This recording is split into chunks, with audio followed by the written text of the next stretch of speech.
Avec le monde entier ayant les yeux rivés sur Jérusalem, il n'est pas surprenant que 6 hommes prétendent avoir une solution. Mais un seul d'entre eux y parviendra. Ismaël Haniyeh y parviendra-t-il? Ismaël Haniyeh est l'actuel chef du Hamas. Et son désir de voir Jérusalem, la partie est, d'appartenir à la Palestine, a commencé dès l'enfance. Petit garçon, il grandit dans un camp de réfugiés, où il est resté avec sa famille qui a dû fuir sa maison d'Ascalon. En 1987, un soulèvement s'est produit en Palestine, et Haniyeh en faisait partie. Un an plus tard, l'organisation du Hamas a été fondée. Ismaël obtint rapidement un soutien massif en Palestine, et en 2006, il devint le Premier ministre. Jusqu'à ce jour, il est convaincu, en tant que chef du Hamas, que l'Est de Jérusalem, le Dôme du Rocher, les lieux saints. Toute cette partie de la ville appartient à la Palestine, et historiquement, les musulmans du monde entier partagent aussi ce point de vue. En octobre 2023, après les récents événements en Israël, parce que Ismaël Haniyeh doit vivre au Qatar, car de nombreux Israéliens l'ont pris pour cible, il a diffusé un message depuis son domicile, dans lequel il disait « La victoire est à portée de main pour le Hamas ». Il a également déclaré « Nous ne reconnaîtrons jamais le gouvernement sioniste qui n'a pas son pareil, et nous continuerons jusqu'à ce que Jérusalem soit libérée ». Qu'en pensez-vous donc? Pensez-vous que le chef actuel du Hamas a, à cœur, les intérêts de Jérusalem? Benjamin Netanyahou, le premier ministre israélien, a des rêves très contradictoires quant à l'avenir de Jérusalem. Son objectif est de créer un nouveau Moyen-Orient, en s'appuyant sur une nouvelle amitié avec l'Arabie Saoudite. Netanyahou pense pouvoir créer un immense corridor économique de transport, d'énergie et de communication, allant de l'Asie à la péninsule arabique. Une chose est sûre, c'est que Netanyahou a tissé des liens étroits avec les États-Unis au fil des ans et a remercié les chrétiens pour leur aide dans le rétablissement de l'État juif en 1948. Il a déclaré « Sans le sionisme chrétien, le sionisme moderne ne serait pas possible ». Cependant, d'autres hommes politiques israéliens ne sont pas aussi enthousiastes et n'aiment certainement pas le christianisme. Ils ont même essayé de faire passer une loi visant particulièrement les évangéliques pour les empêcher de convertir les gens. Mais Benjamin a mis le pied à terre et a dit « Aucune loi ne sera votée ». Il a également condamné les récentes moqueries, visibles sur des vidéos en ligne, dont ont été victimes des chrétiens, de la part d'autres juifs à Jérusalem. L'actuel Premier ministre israélien serait-il donc la solution dont Jérusalem a besoin? En effet, certains de ses propres concitoyens appellent le Premier ministre à démissionner.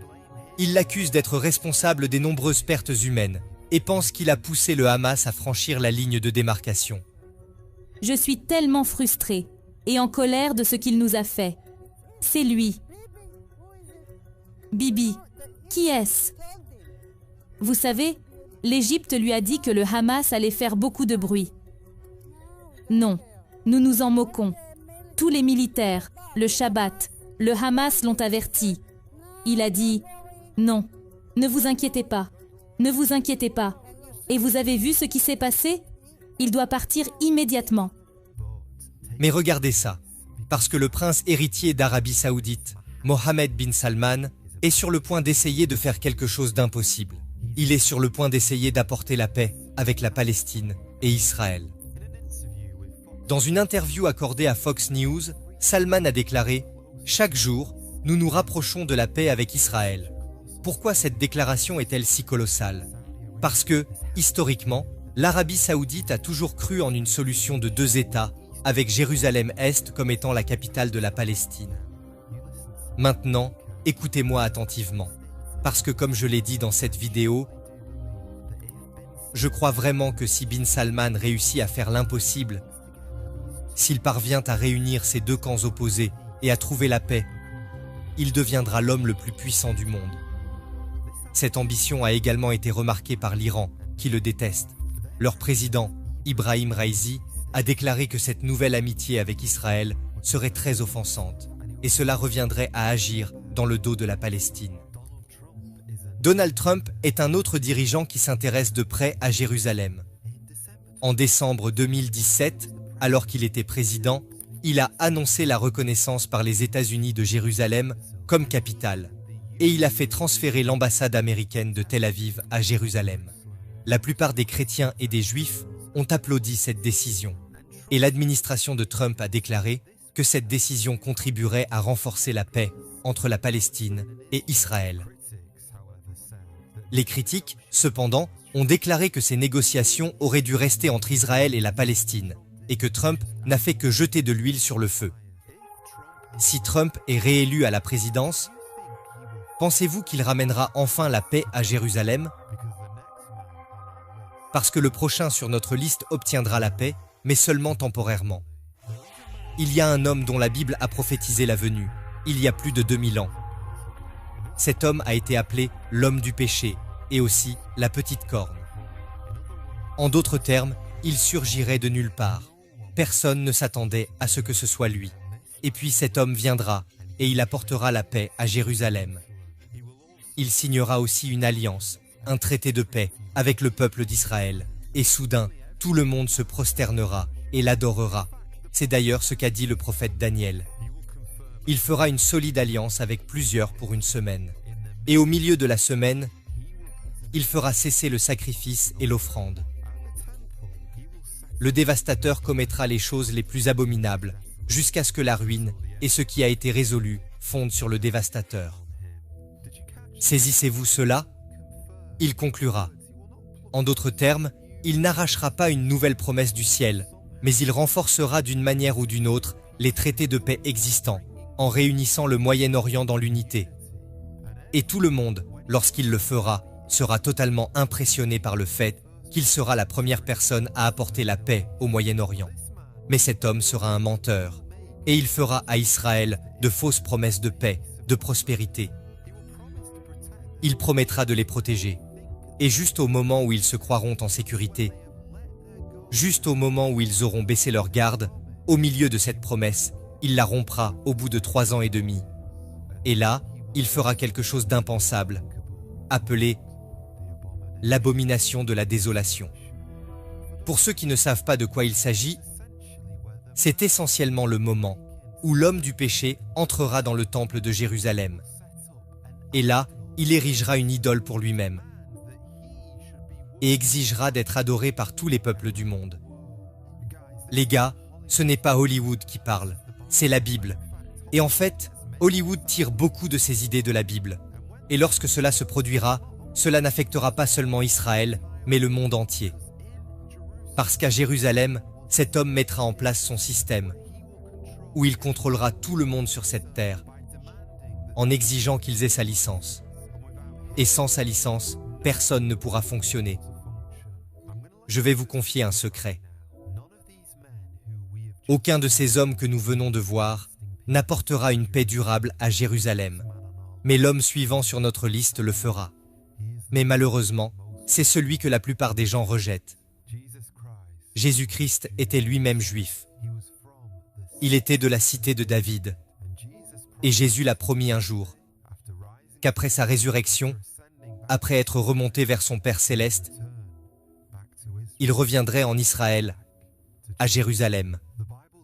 La Bible dit, « Ses pieds se poseront en ce jour sur la montagne des Oliviers, qui est vis-à-vis de Jérusalem, du côté de l'Orient. » Je ne sais pas quels sont vos sentiments à l'égard de certains de ces hommes que je viens de vous montrer, mais il y a une chose que je sais, et c'est ceci. Ces hommes ne pourront pas s'accrocher éternellement à leur royaume. Je me demande combien de temps Ismaël Haniyeh sera le leader du Hamas. Combien de temps encore pourra-t-il s'accrocher à ce royaume? Je me demande combien de temps encore Benjamin Netanyahou sera le premier ministre d'Israël. Combien de temps encore? Et même si ces hommes, même si n'importe quel leader mondial, a de nombreuses années de faveur et de soutien venant des gens, un jour, il y aura une chose qui revendiquera et leur arrachera leur royaume, et c'est la mort. Mais le Seigneur Jésus-Christ a prouvé qu'il était différent de tous les hommes, car même la mort n'a pu le défaire. Même la mort n'a pas pu lui voler son royaume, car il a vaincu la mort en ressuscitant. Et mes chers amis, l'une des choses les plus folles que l'humanité ait jamais essayé de faire est d'essayer de faire mourir la vie éternelle. C'est impossible à faire. Et c'est pourquoi nous mettons notre foi dans le Seigneur Jésus-Christ. Vous savez peut-être que des gens ont douté que Jésus ressuscite d'entre les morts. Eh bien, il a prouvé que tous ses détracteurs avaient tort. Les gens doutent que Jésus revienne. Mais je vous le dis aussi, il y a une chose dont je suis plus que sûr, que le soleil se lèvera demain. Et c'est pourquoi je crois que Jésus reviendra sur cette terre. Je crois qu'il établira un royaume pour 1000 ans, qu'il régnera, et il s'assiera sur le trône de David, triomphant comme roi. Je l'ai dit dans mon autre vidéo sur Israël, il y a beaucoup de camps qui se forment. Les gens disent sur les réseaux sociaux, « Je suis aux côtés de la Palestine, je suis aux côtés d'Israël ». Mais ce que je veux dire, c'est que moi et ma maison, nous servirons le Seigneur. Et je me tiendrai avec le Seigneur Jésus-Christ. Parce que même si nous admirons des leaders et d'autres personnages, je ne connais pas un seul dirigeant mondial qui donnerait personnellement sa vie pour mes péchés. Mais je connais quelqu'un qui est plus grand que tous ces dirigeants, le Seigneur Jésus-Christ, qui l'a fait et l'a prouvé sur la croix. Mes amis, que pensez-vous de cet homme qui a pleuré sur vous? Qui a versé son sang sur une croix pour vos péchés? Qui a eu les mains et les pieds cloués? Qui est mort là pour vos péchés? Cet homme qui vous a tellement aimé que si vous venez à lui, tous vos péchés passés, présents et futurs peuvent être lavés. Vous pouvez être lavé blanc comme neige, même si vous êtes sale par vos péchés et que votre impureté vous a séparé du Dieu saint. Vous pouvez être rapproché à cause de la croix. Et celui qui est ressuscité des morts vous donnera la vie éternelle, et vous pourrez vous tenir avec le Christ dans le camp des vainqueurs. Mais si vous êtes quelqu'un qui se pose des questions, pourquoi devrions-nous garder un œil sur Mohammed bin Salman? Voici la vidéo que j'ai mentionnée précédemment.